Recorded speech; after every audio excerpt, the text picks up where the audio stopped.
Hey, this is Brett Ricley from SaltyBeliever.com.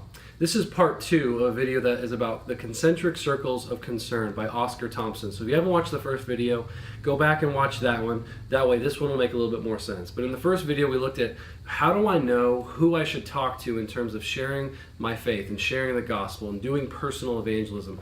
And he outlined some concentric circles that start with ourselves and expand out to family, relative, friends, neighbors, co-workers, acquaintances, and then just the random person on the street. And so if you can imagine that circle that we looked at in video 1 fits right here in the middle. But then now to answer the second question is, okay, now that I know who I should go talk to, well, how do I go about engaging them? And Oscar Thompson has a great system. There's a lot of systems out there, but here's one that you could put in your toolbox on how to do personal evangelism, okay?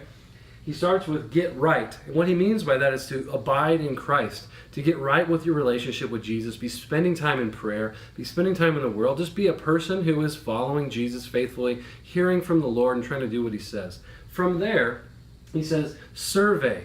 Who is God putting in my life? Who is he intersecting my path with today? Maybe there's some divine opportunities at work, in my neighborhood, or in my family that maybe I need to have my eyes open to. So be looking for opportunities is what he talks about. And from there, as you see opportunities, begin to pray. Pray that God will give you the courage and the wisdom to engage in those situations, to speak a word of truth, or maybe to engage more intentionally with a gospel conversation or a spiritual conversation. From there, he talks about building bridges with those people. Maybe it's showing them just an act of love and mercy or compassion, bringing them a meal if they've had a tragedy in their family. Whatever it might be, look for ways to build bridges into their life in a way that's meaningful, natural, and displays the love of Jesus. And from there, that kind of just ties right into showing love. So if you already have a bridge and you're already into their life in some way, find ways to show love to that person, to love on them and to care for them. From there, obviously you're praying throughout this whole thing, but then from there, we're praying that God would save them, and as God does that, then you get to make disciples. You get to disciple that person, to walk with them and to show them what it means to follow Jesus.